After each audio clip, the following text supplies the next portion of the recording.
Freaky fun for everyone. Sold Leonardo, the katana blade. Attack the evil Inhumanoid, forcing him back into the earth. Hey, the name's Boglins. You sold separately. We battle our human and skeletal each soul separately. You put them out together. Turn them into the light, and they change into even more powerful. Battle against Lion-O and the new Thundercat ally.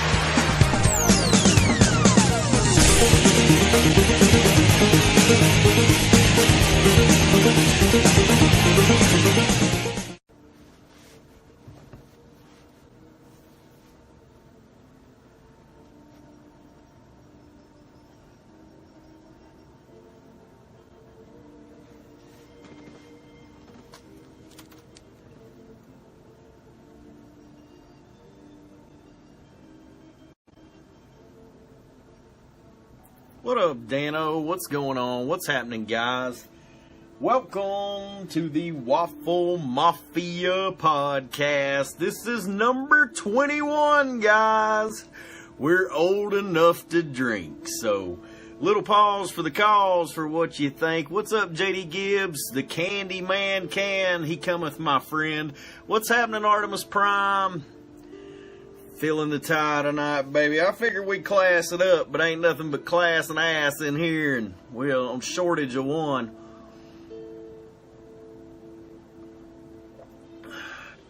And that pause is done. So, big shout out to Stevie Alphabet.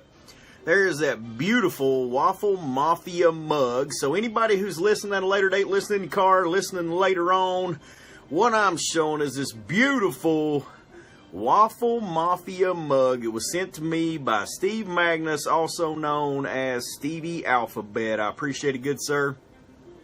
Awesome Christmas present. Thank you, my man. Little pause for the cause as well. We got the God Waffler in the room. That's a boy from over at Lord of Destruction Waffles, son. He'll put the horse head in your bed. Thank you, God Waffler, for stopping in. What's up, Martinez Damien? What's going on, my friend? Got an old man lower in the room. My good fellas, my good guys, my ladies, my squirrels, my girls. Hey, we're going to do a little Waffle Mafia podcast. Going to hang out with you for just a few minutes. Really going to dive right into it, guys, because Zodak, as I found out doing some research on the character, oh my gosh, guys, super in-depth background, a lot of interesting things, some Easter eggs, some odd stuff going on that I didn't know anything about, and it was really cool because when I started digging into it, I was like, holy crap, that's been there my whole life. I didn't even notice. So, I'm going to share some cool things like that with you. We'll talk about, is it Zodak with a C, is it Zodak with a K? You know, it be what it be, and we say what we say. It's a pause for the cause, and let's get it underway. What's up, Sam Misha? So, the guy that we are focusing on tonight. Now, notice I covered up the feet so we could show it off right. We're going to break in the new year, so we're in the new year. We're in 2018. Don't really like to date the podcast that much, but we're into the new year. It's after Christmas, 2018. This is podcast 21, talking about Zodak, the Cosmic Enforcer. So, Zodak, Cosmic Enforcer. Notice I covered up the feet. Reason being, a lot of different things going on with Zodak, and we'll talk about that here in just a minute. Of course, you can see here we've got the boots, we've got the gloves, much more stylized look there to Zodak, but keeping in tradition with his vintage figure and the other classics figure. Use the same mid-piece, using the same buck, same head. So this Zodak, very interesting because he is a part of the DC 2-pack. So he is a DC 2-pack Zodak that comes with, I do believe, the Green Lantern. So if you guys see that, it was available at Toys R Us a while back. What's up, Cully Cups? What's happening, my man? Tommy Firestone. It's old Tommy Sexstone, man. That beautiful purring voice. What's going down, my man? Trinity Hendricks, what's happening, my dude? Y'all should have some mail coming from me soon. Man, I've got so much mail that's went out to you guys. I've got another run that's going in the morning. But all of that is finally on the way, so everything is packaged up. If you're looking for something at the end or at the beginning of next week, you don't have it, please let me know. I'm actually looking for a package right now. It's the first time that this has happened in Lucky Legends history, so the one that we can't find. So either way, let me know if by the beginning of next week if things have not gotten there. But everybody should be caught up, including you, Samisha, and E-Daddy. I'm going to try to get you guys caught up this week too. So carrying on with old Zodak, and if you guys are first time listening, maybe you don't know much about it. What's up, Nick Abate? What's going on, my man? If you don't know much about the Waffle Mafia podcast, if you're listening at a later date, it's the Waffle Mafia, man. Come hang out with us. We're good people. Come see us. Started out with Lord David Carbulca over at the Lord of Destruction Waffles. Did his thing, got the whole waffle thing kicked off. That's why he's called the God Waffler. Followed up by John Moslewick, Johnny Miz. You guys know Johnny does the Masters of the Galaxy podcast with Brian Ozone and myself when I'm able to make it. We're going to do something special next week for that podcast, so you guys definitely want to check that out. We're going to have a very special guest on for Masters of the Galaxy, and I'll be joining the guys for Masters of the Galaxy next week. We'll actually do it through YouTube. We're going to do it through Hangouts, and it'll be produced by Dirt through Pop Culture Network. So be sure to check that out next week. We'll give you the dates and the times on that. There will not be a Waffle Mafia podcast next week because this will be a joint podcast sort of between. It's being hosted by Masters of the Galaxy, but Waffle Mafia is being let in on the deal. So Johnny and myself are going to be helping Brian Ozone do that deal for the Masters of the Galaxy podcast. Make sure you check it out.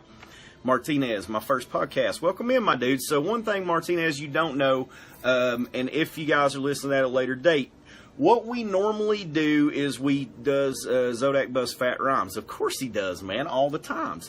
But so what we normally do is whatever character we talk about during the podcast, that is the figure that we do over at my place, Lucky Legends, where you are now if you're watching the podcast live.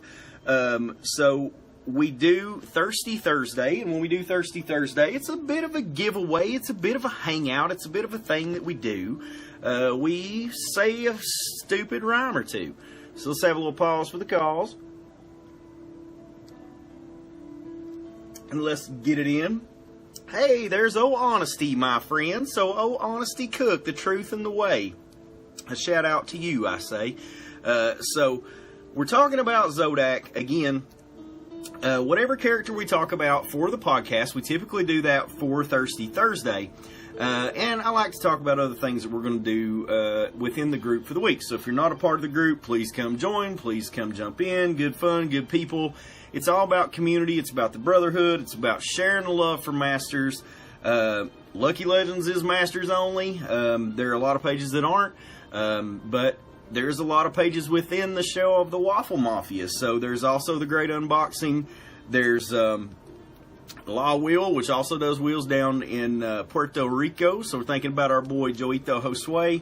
He's been a little more active on the pages lately, so it's good to see that. Joito getting back to a little bit more normal deal for him. So that's a good deal. But so what we're talking about tonight, going to talk about Zodak, talk about what I learned about Zodak today, which was really interesting. Honestly, guys, to be completely truthful with you, Zodak has always been one of my favorite figures, especially as a child, because when I got this guy, he's over here holding up a little MPA. It's a little shameless plug to another Waffle Mafia group as well, Most Powerful Auctions, run also by John Moslewick, he-bay.com. If you don't know, ask your mom. Here is Zodak. So old Zodak, when you got him as a kid, of course has the claw toad. So what we saw right here on this classic Zodak, this is the one from the 2-pack. He has the booted feet, so he is a booted Zodak. The fins here, a little bit, the gloves, you would say, on Zodak, a bit different. Now, in the original vintage figure, now this is also one of those figures. We did a leg repair the other day. We did a coffee talk on Lucky Legends. I appreciate you guys jumping in and doing that thing with me. I like to do that in Lucky Legends every once in a while. Johnny's been doing it also with his deal and doing coffee talks. So I encourage you guys, if that's what you want to do, you want to jump on, have a little coffee, talk about Masters, please do. Return of the JoJo. What up, E-Daddy? What's going on, buddy? So as a kid, when I got Zodak, I distinctly remember not really knowing about this guy. I wasn't quite sure. Was he friend? Was he foe? You know, obviously, he didn't quite have a story. He didn't quite have a backstory. He was just told that he was the Cosmic Enforcer. I noticed that when you look at his hands and you're a kid, you see the clawed arm of Skeletor. So the same parts reuse here. This is a clawed arm for Skelly. We have that same arm here. They're more or less called the monster arms. So we've got the fin, the definitive fin down the back piece here, and the fin on the top. So Zodak, to me as a kid, when I saw him, it was really odd, because here's this guy that's wearing this sort of helmet. It does look somewhat spacey. In the 80s, to me, I did feel that was somewhat spacey and odd. And he had this unique armor that was a little bit different and had this cool insignia on it. Didn't know what it meant or what it said. And then he also had the monster feet. So JD always took him as a friend. So JD Gibbs took him as a friend instead of a foe. But you know, I think in the early beginnings, I wasn't really quite sure. And so, mainly because of the monster feet, the clawed hands that I associated with Skeletor and with Merman, you know, interestingly enough about Zodak, if you look at his back, he actually shares the beast body from Beastman. So as a complete remake on the torso part of Zodak, he has the exact same fur and beast body that Beastman has. Of course, he comes with the cool armor. Now, a very cool thing about the armor, and we'll get into that in just a second, but there are some small details that were even included in the originals. I always thought the symbol on his chest was the 3 Towers of Eternia. I love that, Dano. That's awesome. Yeah, man, I really like that. So Dan always saw this as the 3 Towers of Eternia, or he sees it now that way. That's very cool. I like that. So, you know, as a Cosmic Enforcer, I definitely could see that it would be an E, or maybe if you guys are viewing it this way, it's an E. But you know, so looking Zodak over, you know, beautiful figure, very different. Even though he used all the pieces from other folks, except for his cool sculpted armor that was a little bit different, and this headpiece. And the headpiece is meant to be a helmet that he's wearing, and the underside of the chin guard is gray. So I'll talk about that again in just a second, but if you look at him directly on, if I can hold him just right, and for those that are listening later on, I'm sorry, holding Zodak up, looking at his helmet pieces here. They come up and they turn out. They come up and they turn out. So, very interesting thing there. That was the original design by Mark Taylor when he did the B sheets. So, let's talk about that. Let's get into that. But, more importantly throughout the discussion, was Zodak friend or foe? So, was he evil? Was he good? Which way was he packaged? You know, the truth is, guys, multiple ways. He can go either way. Now, there's a way that I prefer to think about Zodak, and it's a little bit different. I'll get into my own personal take on Zodak in a minute, but you know, he actually has been presented by Mattel in multiple different ways. So much like Stratos, who we weren't sure whether he was evil, whether he was good. Sometimes he's packaged flesh color, sometimes he's not. Zodak has been a bit more consistent as far as how he's been presented in coloration, in you know, dress. He always has had this particular look, the red helmet. So Not a lot of difference there. We do see him at times with gloves, which is actually just more or less a repaint over top of these hands if you were to do it that way. And then, of course, the booted feet that we see in the classics in the DC 2-pack version that was out. So, let's see what else you guys got going. That's why I make that one the evil one. Tommy Stratos. 2000X Zodak was a badass mofo. Now, we will talk about that in just a second, Big Show, and I agree with that. He was pretty bad. And the thing is, there was a reason for his wrath, and that he was a bit more stubborn, I guess you would say. So, not to spoil it for any folks that haven't watched MYP. If there's anyone who hasn't watched MYP, what's wrong with you? Please go do that. But pause for the cause, and then we'll do that.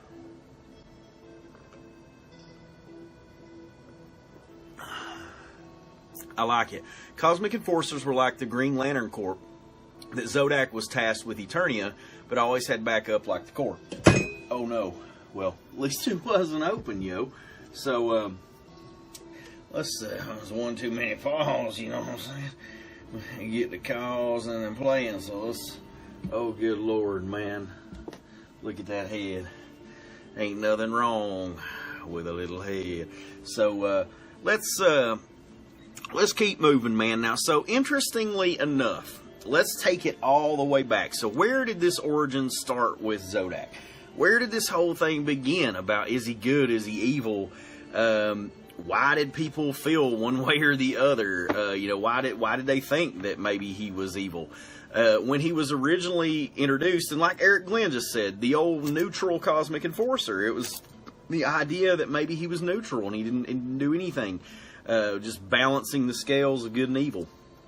But what would make one think, who is this guy? What does he do? So, released in the second half of '82, he rounded out the group of the original 8 figures. So if you look, 20% on the battery, you will not get me tonight. If you look up above me up here, what you will see is an 8-back. It isn't the original layout of how the figures were on the card, I don't believe. But there is an original 8-back up here. And what you've got He-Man, Stratos. Oh, actually, it is the original layout. It just didn't look correct because I was looking at you guys up here. So, it is the original layout. You've got He-Man, Stratos, Zodak, then Man-at-Arms, Tila, Skeletor, and then Beastman and Merman. So, Zodak actually rounded out our original round of 8 characters. And interestingly enough, I don't know if you guys know this, and I found this out in doing the research. Louis Coronado, you're right. The packaging does say Evil Warrior. We'll talk about that in just a second also. What up, Mr. Z? Zertouche Party of 6 on IG. If you want to check out some of his stuff, check out some of those Zertouche customs. I always like to prop that dude. Love you, dude. Love you, buddy. Appreciate it. Always got to have stuff for the Z-Wheel, doing what we doing. But there was originally a pitch for Tila and the Sorceress to be 2 separate figures. And Mattel decided, we're going to actually, there's not a strong enough need to have 2 female characters in the first wave. We're going to put those characters together and just have Tila and have the Warrior Goddess. So because of that, and there were 7 figures taking up the spot now, and Mattel had aligned for 8, Zodak came along to fill that, more or less, that 8th spot, or that empty spot that was still needed. So when Mark Taylor designed him, he was drawn in '81. He borrowed Skelly's arms, legs, so this was all part of the original design. He had the clawed toes, he had the monster arms or monster hands. But he was originally called Censor. So, Censor. S-E-N-S-O-R, so Censor. Originally called Censor. The idea was that he had a space-age helmet that, due to being scientifically enhanced... What's up, Bros Vic? What's going on, my dude? So, because of his helmet being scientifically enhanced, he was able to perceive things better or quicker than others. And he was going to be this sort of futuristic guy who wore this helmet named Censor, who was now scientifically enhanced and was better than others because he had this helmet that gave him these abilities. and heightened his perception. Now, interestingly enough, though, they did decide to change him and make him Zodak. So we went from Censor to Zodak. But what's interesting is Censor is described in a certain way, and it would lead one to believe that maybe he was good. But then Zodak is described a bit different. He is a cosmic enforcer, but his character was intended to be a bounty hunter. So, strangely enough, the year before, Hasbro, doing really well with a little toy line called Star Wars. I don't know if you guys have ever heard of it, but they had a character named Boba Fett, and Boba Fett was a very popular bounty hunter. So Masters, we believe, was interested in having a bounty hunter character, and if you look closely at Zodac's armor on his side, I don't know if you guys can see it, if my camera will actually grab on it good enough, but there are little cartridges that are sculpted in, and if we look at the Classics version, there are little cartridges sculpted in because it was originally intended that this particular gun was created while he was bounty hunting, and in a post-apocalyptic future, he was picking up cartridges for his single-shot photon, or I don't know, I made photon up. In my mind, laser, it says laser gun, but like photon gun. So these shells that are included here, this amazing detail by the Four Horsemen, that is a throwback to what is originally on the character, guys. That's badass. So, you know, it kind of makes sense. If he's a bounty hunter and he's roaming this post-apocalyptic wasteland, and he's picking up pieces of things that he's finding, these cartridges for his laser gun, that makes a lot of sense. Hey, what's up, Chuck Smith? What's going on, my dude? A little pause for the cause for my man with the plan. It's old Charles C. Smith again. So, what is interesting is in that bounty hunter design or concept that Mark Taylor eventually settled on for Zodak, his original concept for Censor was a little different, and we'll talk about it in just a second. But interestingly enough, we do know, we will definitely have a beer, my friend. They're Eternian lagers, and they run cold and crisp in the Rocky Mountains of Southwest Virginia. It be what it be. So there's old Zodak, you see. But what's happening, son? Cameron Johnson in the room. That is my boy down at UK doing his thing. What's happening, son? So, interestingly enough, what I was just going to say, Mark Taylor had, we do already know that when he designed Man-at-Arms, part of Man-at-Arms design was that he would be sort of a scavenger, a post-apocalyptic scavenger, who would be roaming a land that used to be very scientifically advanced, was fallen now more into a primitive barbarian state, which perfectly, in my mind, describes Eternia. There's ancient magic, there is advanced scientific things. So, with technology and those kind of things mixed with might and magic, there you have Masters. But it makes sense that his concept for Zodak would kind of follow along the same lines as Man-at-Arms. So, post-apocalyptic scavenger, post-apocalyptic bounty hunter, got the gun, got the cartridges for his photon pistol, there it be.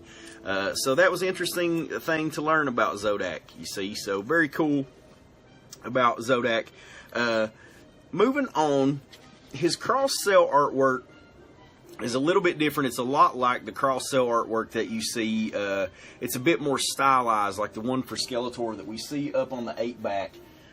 He sort of has the fins, and it's kind of the same deal here. When you see the cross-cell artwork for Zodak, it's a bit more stylized. Now, his original prototype was kind of interesting because what we ended up here with is this sort of skinny white upside-down E, or 3 Towers of Eternia, which I love that. So with that, in the original prototype design, it was actually a very thick white E. It was much more prominent, kind of strange looking there. And then also in the prototype, underneath here, we did get the red of the helmet with one little gray section that was sort of like a chin strap holding it on, where the underside of the helmet all the way around was actually this same color red. So interesting on the prototype, that really looked nice on the helmet, not so much on the armor. So it was kind of interesting there that they had done that. The gun was a bit different, so it was very nice when we made the transition from prototype to toy, what we actually ended up with in the 80s. Tribute to Earnhardt, you know what it be. We'll have a little pause for the cause for old number 3.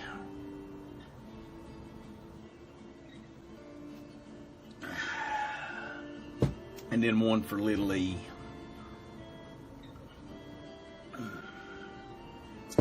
That's 88 and 3. Actually, I say it's the 8 and the 3. 88, fine. It's just double 8s. You know what I'm saying? So, guys, I told you, had a lot of stuff to get through tonight. I'm only really about halfway through the info. Gonna keep it going. It's 8:46. Try to keep it to 30 minutes, but I did get a little bit of a late start on you, a couple minutes late, so we're gonna kind of run through it a little bit quicker, but I still got a few things to say about old Zodak, so let's get through it. What's cracking, Espinoza? What's happening, my dude? A little W for Wonder Bread. Hey, that works really good on Wonder Bread He-Man. I mean, it does look nice, and especially the idea that him being a Cosmic Enforcer himself, Wondar. So very interesting there on the Classics throw. That's a nice little throw in there. I appreciate that, man, for leading me down that road, JD. I like to get off track sometimes. Let's go till the beers are empty. I like that, Dano. We got to... Shit, yeah, man. Let's do that. Okay, so Zodak, again, a part of the original 8-back crew. We talked about that. Here on the 8-back, and what's listed up here, he is listed as a Cosmic Enforcer. So it just simply says Cosmic Enforcer. So, if we're trying to determine good or bad, what is a friggin' Cosmic Enforcer? We got to know that first. So, according to the 81 Mattel licensing kit, like I was telling you, it meant he was a bounty hunter. So that was kind of the tie-in there. Mattel's licensing kit, this guy, a Cosmic Enforcer, is a bounty hunter. Didn't really make a whole lot of sense. I like the Cosmic Enforcers that we kind of ended up with. So it was very different. But now, like I said, in the original concept for him, he was known as Censor. And Censor was also Cosmic Enforcer, so who was Censor? So Censor, listed as man of the future, scientifically heightened senses, knowledge, and weapons. Acts in a supporting role to He-Man and as a foil to T-Law's mystic nature. So they had a plan for Censor. He was still going to be in a supportive role to He-Man. So again, same role that Zodak, ends up filling at some point or another. The bounty hunter thing never really stuck. The idea that Mattel was kind of pushing the kids, it was this bounty hunter deal, so the Cosmic Enforcer thing did. And what really stuck more so was that he was a cosmic observer. So always watching, all-knowing, all-seeing individual watching over Eternia and watching over the balance, the scales of good and evil. So in 82, DC Comics Zodak, he is the rider of the spaceways. And so that's where you see Zodak in his flying chair, where he's actually moving across the cosmos, watching things that are going on.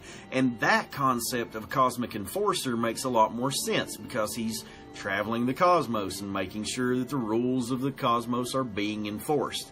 So, you know, that makes a lot more sense to me.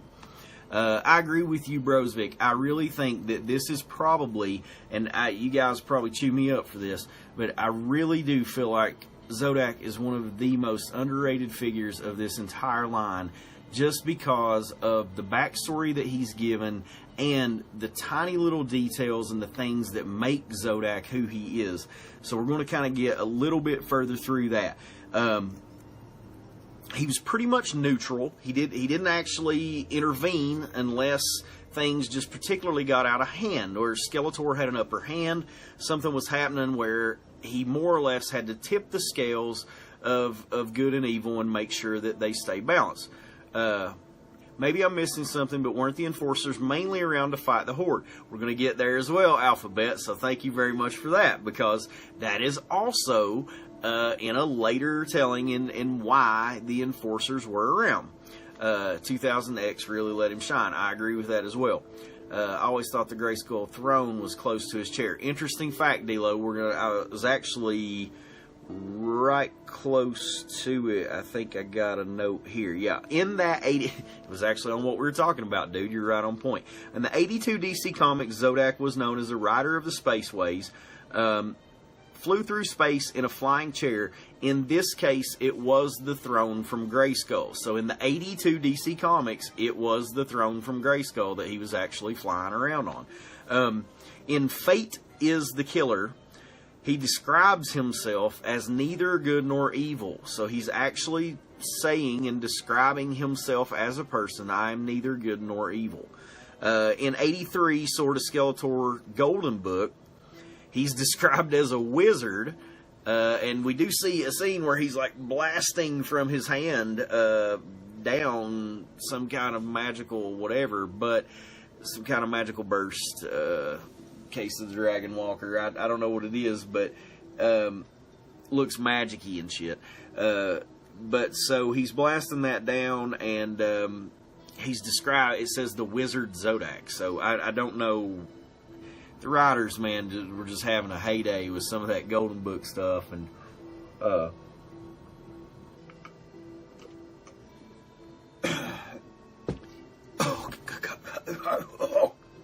good Lord, guys. Dennis said it right. Bam. That's what it be. Now, God almighty, that pause for the cause just calls for another.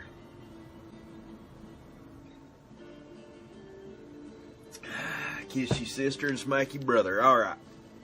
So, 83 is where we had the Golden Book action. And 83 brought us a very interesting comic. And that comic was super important because it wasn't actually a mini-comic. It is actually made as a mini-comic. But there is a larger version of the mini-comic that comes with the audio book. So, that is known as the Power of Point Dread. And in the Power of Point Dread, this is what defined Zodak for me. As a kid, listening to that record, man, I don't know if you guys have it, if any of you guys have it. If you don't have it, get it. Find it. You'll find it on eBay sometimes. I don't like to support Evil Bay, but hey, man, maybe it'll be on he-bay.com. There it is. It is the Power of Point Dread. And now this actually came with the record. And so it's going to... no, wait. Hang on. This is not the one that came with the... Good God, Johnson. Get it right. The Power of Point Dread. My bad. I was on the wrong page. So there we go. This is the record book. And if you'll notice up top, it says 2 stories, you know, and record. So this is how Zodak got his start for me. And this book, oh my gosh, so amazing. Not necessarily the book, but this particular comic. It starts off with He-Man listening to his record player. Skeletor and Beastman, they're scheming it up on their little masters, you know, the power of Point Dread. If you guys have never heard that, go to YouTube, check it out. Oh my gosh, it actually has the actual record. It is freaking amazing. Maybe we'll just throw it up here on Legends and do kind of like a Motu movie night, or maybe we'll do it for Coffee Talk one morning. The thing's only like 7 minutes long. It is freaking awesome. Probably one of the most definitive books on my childhood as far as how a story was told and how you listen to those kind of things. Johnson, you're rambling. Let's keep it going. Here we go. But there is a scene with Zodak, yo. And it's one of the only times that Alfredo Alcala drew Zodak. And you guys know me. You know about how I feel about Alcala. So it is on James Manning's page. So go over and check out King He-Man and the Masters of the Universe. That's James Manning's page. He is the keeper of the books. It's man lore. He keeps the lore galore. We appreciate it, my dude. Don't want to be rude. Pause for the cause. What's happening, Jakey B? Oh, Jakey B in a room. Oh, holla, Jake.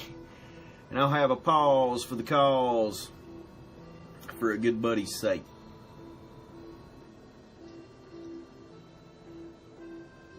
That was for you, Grant Stanley. There we go. This past week we lost a good buddy, yo. We got Zodak here. Now, guys, I think this is super interesting. Also, on this panel, Luis Coronado Strobo is also Cosmic Enforcer. We're going to talk about that too. But this is one of the few scenes in Masters where you will see blood. And if you look closely, look at the ant. Man-at-Arms has the sword. They've been fighting these ants. Now, in this particular scene and on the record, when they're fighting, you actually hear He-Man and Man-at-Arms punching. So you can hear them punching. But if you'll notice, we do have blood there. That's one of the very few times double-edged sword. Also, you guys check that out, that mini. But we got Zodak, drawn by Alfredo Alcala. And he comes and talks to He-Man. And he says, "Greetings, He-Man. I am here to right a great wrong. Follow me. There is a balance to the universe which must be kept, but Skeletor has upset that balance by playing a terrible trick on you with his energy blade. Yes, I know that now. But how can I guard Castle Grayskull when Eternia needs me as well? How can I be in two places at once?" Point freaking dread. That's how you do it. Well, that's how He-Man did it. So, interestingly enough, Zodak brings He-Man high atop the Mystic Mountains, I do believe. Come on now. Get on it. I think he says it. I think somewhere it actually says it's high atop the Mystic Mountains. I don't have time to hunt for it, but I'm pretty sure it does. So there it is. That's old Zodak, son. So drawn by Alfredo Alcala. Absolutely beautiful scene. Look at that awesome shot with He-Man right there. Zodak fading out. So as he does, he says deuces to you. And that's what it be after he's balanced the scales, you see. So one more pause for the cause. And that there mug is done. What's up there, D. Brown, my son, Sweeney? What's happening, my friend? And let's keep it on moving and let's get it on in. So, keep on talking about Zodak. What else have we got? Moving on, after Power of Point Dread. You guys check that out. Please, listen to the record. Oh my gosh. In Filmation. We got to talk about Filmation because Zodak was represented in Filmation. What's up, Cristobal Dabila? What's going on, my dude? So he actually is represented in Filmation as well. Bouncing that baby. You know that's right. That's what we've been doing half the night. Grayland's been a wildcat, man. He's cutting some more teeth. In the cartoon, he's presented like an Eternian god. So he kind of steps in when necessary. He's a powerful being who oversees everything. He knows all. In The Search, he sends He-Man on a quest to prevent Skeletor from reaching the Star Seed. So he sets He-Man out on the quest, tells him, you know, you got to stop Skeletor from getting the Star Seed. It was later revealed in that particular episode that Zodak was the one who had orchestrated the whole affair. So at times, Zodak is very godly. He is, that makes sense for him to be the Dread pilot. I think all the Cosmic Enforcers were somehow involved with Point Dread. I mean, Point Dread was ancient magic and technology, and they had to be involved. You know, the Cosmic Enforcers knew about it. If he's all-seeing and all-knowing, you know he knew. And you know they used it because they could be from point A to B. They already traveled across space. Hell, he just uses the throne from Grayskull. It magically appears like galaxies every time he moves. So it was later shown that he did orchestrate that against He-Man. And the reason being, he was testing He-Man to see if He-Man was greedy enough to actually use the Starseed for himself. In the Golden Disc of Knowledge, it is revealed that he is the last member of the Council of the Wise. So now we are learning that maybe Zodak is a member of something called the Council of the Wise. I like to think, too, he was like the Elders. Yeah, so that's what they're actually getting to. So in that particular episode, Zodak turned Xanthor, who was a fellow... turned him into a fellow Cosmic Enforcer. And so Xanthor had done some wrongs. He righted his wrongs, made up for the things that he had done. And after being vindicated, good old Zodak made him a Cosmic Enforcer. Look at that, man. That's a leg repair we did the other morning. Ooh, ooh, ooh. You ought to see how these are turning out, guys. I mean, somebody's going to see, because somebody's going to, you know how I do. I'll fix one and send them out, dude, because... But I always tell y'all if you're getting a fixed leg or something like that, 'cause I want y'all to know that it ain't the original rubber bands if, you know, somebody's getting it. But that Zodak is cleaned up, and man, he is fresh. Standing up pretty like the rest. But going back, let's see. So Xanthor was turned into a fellow Cosmic Enforcer, which will lead one to believe that there's more Cosmic Enforcers. Let's just make sure these... Okay, yeah, Dano, we're just keeping track, keeping score. Okay. Okay, so with that said, that would lead one to believe that Xanthor had vindicated himself. He was on the side of good, that the Cosmic Enforcers were more good. Okay. In 83, they reissued a 12-back. So instead of this 8-back that we have, that Zodak was on the original 8-back, there was a reissue that had a 12-back. So it featured 12 characters on the back of the card art. In this one, it actually showed Zodak as an evil warrior. And it showed him running across with his blaster, shooting He-Man.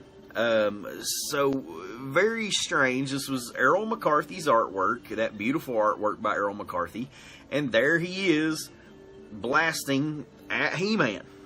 Also, in the 83 cross-sell artwork that was also used for the box art, on the back of some of the box art, so if you had like, I think it was on the back of maybe like Dragon Walker, it was on the back of like Point Dread, maybe. I think Point Dread might have had like the same kind of backing as Castle Grayskull's vintage box, but if I'm correct, I think it was on the back of like maybe I want to say it's Dragon Walker, Road Ripper, some of those.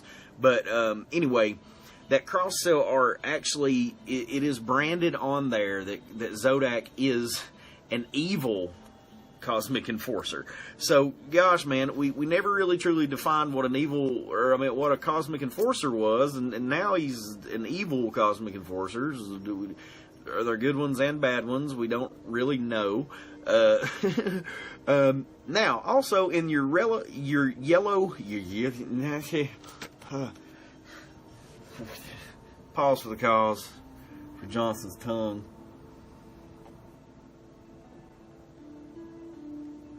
It's a little too loose and can't get it done. Okay. If you guys remember in the minis, let me see if I got one handy that would be an old one that would actually have it. So the old one, yeah, it would have to be, don't think it's in Dragon's Gift. Actually, it may be in this one. Let's see. This is a replica, so they probably didn't put it in there. Nope, it's not in that one.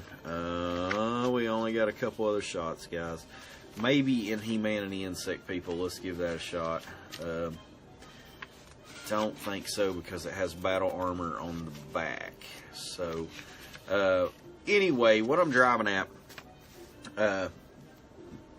10% battery. I don't think so.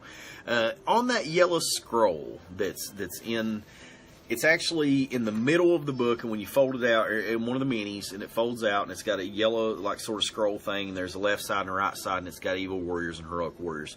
Zodak is actually listed as an evil warrior there. Interestingly enough, also, it is Zodak with a K. So this is Zodak with a C. He was always originally branded with a C. It was Z-O-D-A-C. This was the first time that this happened. And it was in that insert, which was in the early minis, guys. So it showed him with a K. Hey, what was the comic you were showing Zodak in earlier? That is actually, Cristobal, that is actually the Power of Point Dread audio book, the record book that came with Point Dread, if you got the large record, and it had the two sides, Danger at Castle Grayskull, and it had Power of Point Dread. So, yeah, man, you got to check that out. And like James said, it's over on King He-Man and the Masters of the Universe. James will probably like cue it back up to the top or something so you guys can find it after the podcast. If you're not a member of that group, definitely check it out. It's starting to sound like he was mentioned as a bad dude more often. I agree, Firestone, and especially because there's going to be another little thing or two here, and I'm going to swear to Lord I'm going to wrap this up because Taylor's going to beat that ass here in a minute. But I'm sorry, no cussing on the podcast, because Dirt, our producer, actually jerks the audio, and we use that for Podbean, and we try to be a family, thing for Pop Culture Network, and so sorry, but anyway, it happens, man, from time to time when Johnson has a beer and tells a rhyme. I mean, we're drinking beer, guys. You got to be at least 13 to be drinking beer, right? Pause for the cause. And this is where Dirt inserts a disclaimer where we in no way condone underage drinking. Definitely not. Okay. So with that said, we are getting close to the wrap-up with Zodak, because this is where it gets interesting. He's now been mentioned as evil. Now they spelled his name wrong. I mean, guys, they have shat all over this figure, I mean, from day one. I mean, this dude, like, they didn't know where he belonged. Nobody knows who his daddy is. He had this group of enforcers that he ran around with. Nobody knows anything about them. Are they hanging out behind the school? Are they smoking cigarettes and telling lies? I mean, nobody knows. But anyway, so in a 1983 commercial, and I thought this was interesting because I was doing a little bit of commercial diving on YouTube to see if I could find some Zodak information, because I thought it would be interesting if there was something like hidden in the commercials. There was. I actually found the information on Battle Ram blog, which was awesome, but they have the link to the commercial. He's grouped with the Evil Warriors. So you got Heroic Warriors over here, and you got Evil Warriors over here. Zodak, there he is, Evil Warriors. Now, maybe he was spying. Maybe he was just kind of playing around. I don't know. But he's grouped in with the Evil Warriors. Now, I'm going to tell you all a very interesting fact, and this is probably the most interesting thing that I found out today. And gosh, guys, I really was super excited about this podcast because I couldn't wait to share it with you all, that this has been right underneath our nose the whole time. We've never even seen it, or at least myself. You guys may know it. But Zodak actually had a part to play in the creation of Lodar. And that is so freaking mind-blowing to me. That this even just, I mean, I was reading this today and it was like, but then I got to look at it and it was just like, well, holy shit, that makes sense. So, in the 84 mini Slave City, the original villain was named Zodak. Z-O-D-A-K. He had the K. He was evil. Does the K indicate evil? Not by MYP standards. So if we move on, it gets even further complicated because the K has a whole other level that you just don't know about. He's got blue freaky lines and they light up, and man, he'll kill you. I mean, he made a run for the money. I mean, these boys, they're not playing with these large blaster-looking sticks. But anyway, in the mini Slave City, if any of you guys have it, the original villain's name was Zodak, but when the story writing team discovered that there was actually a character named Zodak and that there was a design for that character that had already been established, they decided that they could no longer use that information, use that name because it was already out there, so they kind of changed it a little bit. And there's a page or two where it has been reconstructed and it will show you that even the way that the letters were written, they just kind of changed the way the letters were. So the Z was there, and they just kind of knocked part of it off and made an L, and then it went O-D-A-K, and they just kind of knocked part of the K off and rounded it out, and it made Lodar. So that is actually where Lodar came from. So our Lodar...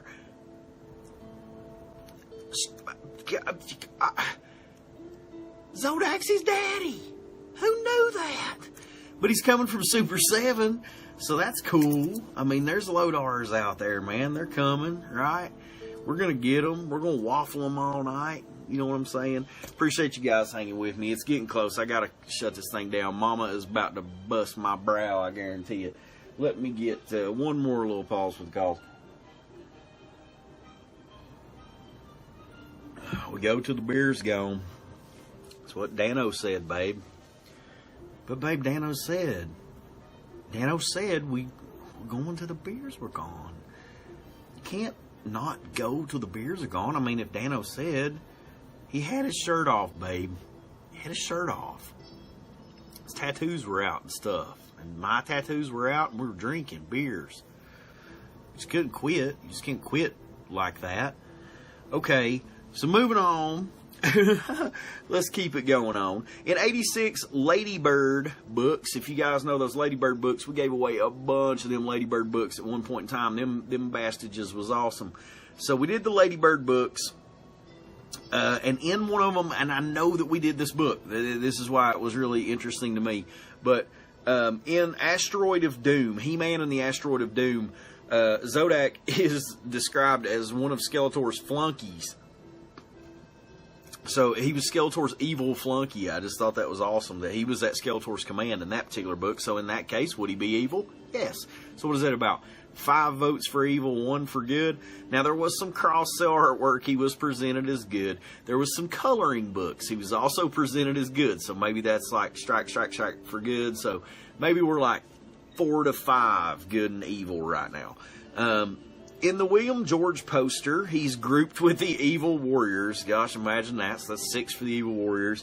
So in that big, nice William George poster that has, like, good on one side, evil on the other, Zodac's in with the bad guys. God, dude, figure it out. Figure out who you are.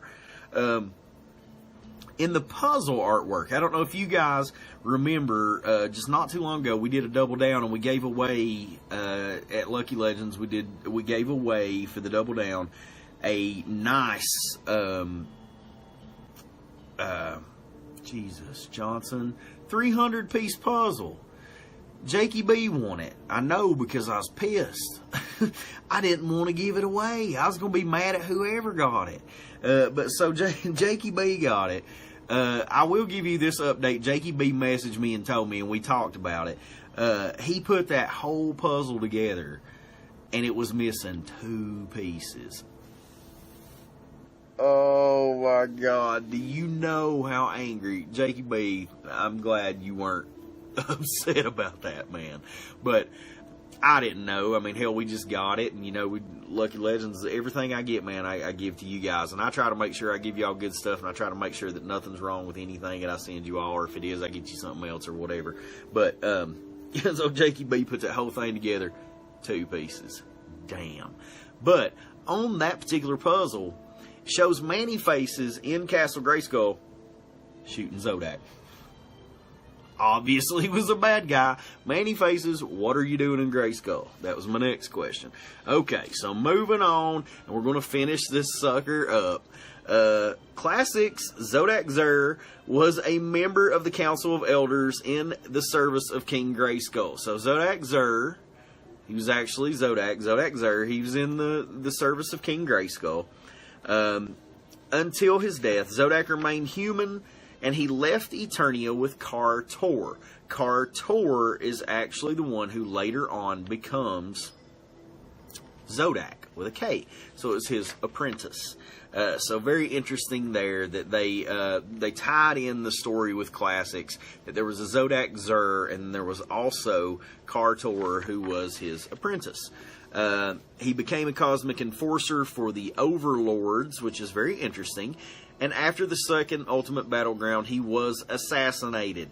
They say that Zodak was assassinated. You cannot kill him. He's like an Eternian time, space, neutral balancing god. What are you doing, Netlich?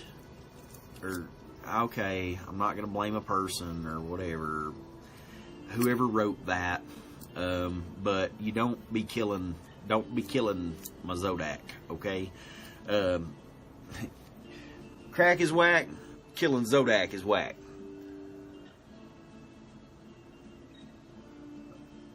However, as Stevie Alphabet brought up in the 2012 DC Motu comic line, and if you guys haven't read that, please check it out. It is very cool.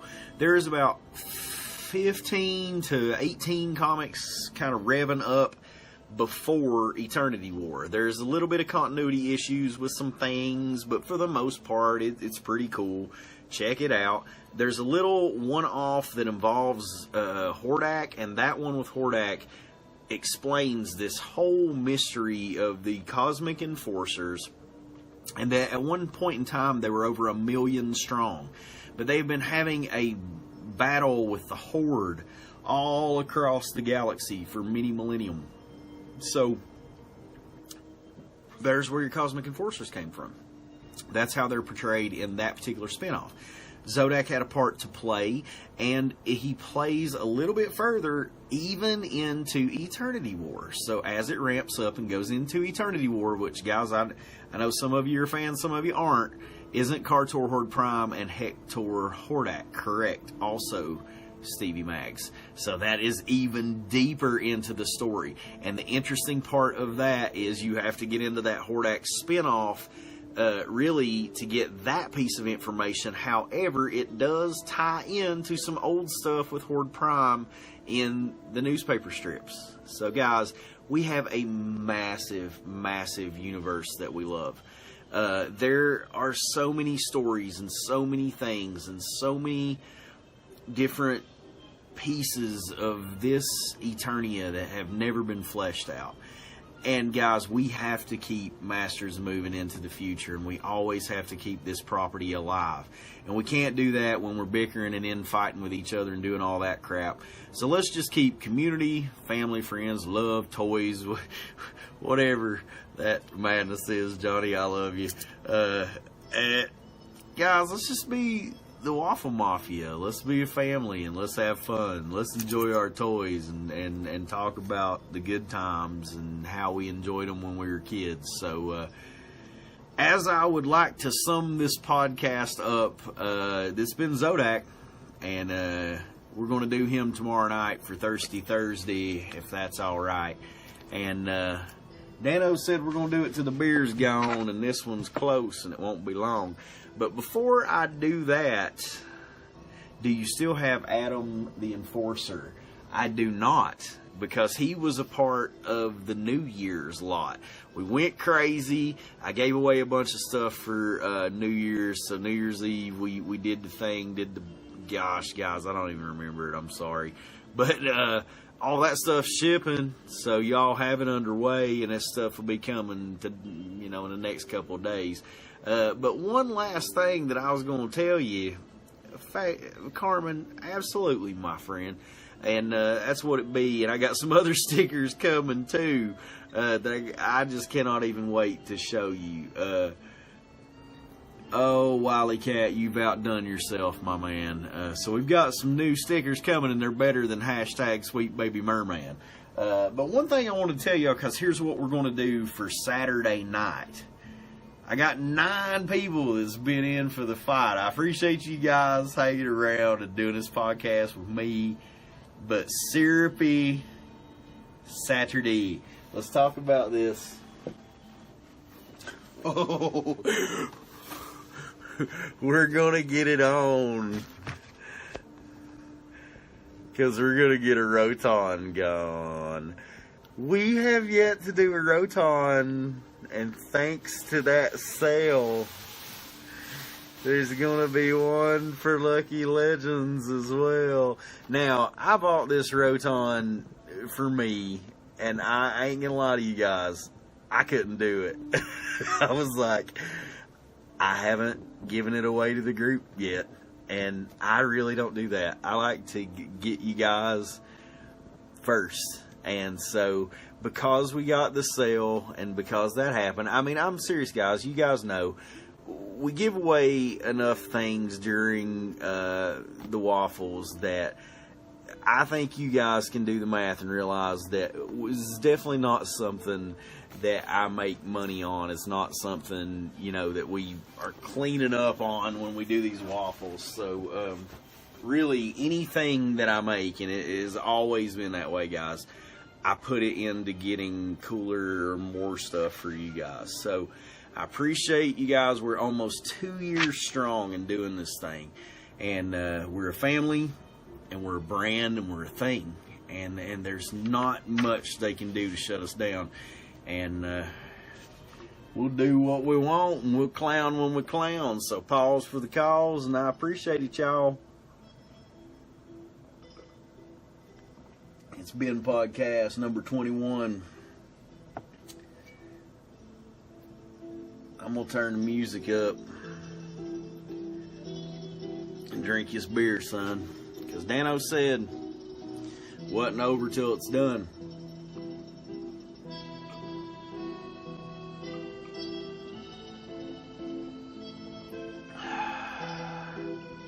Thank you, Alphabet. This is one of the greatest Christmas presents yet.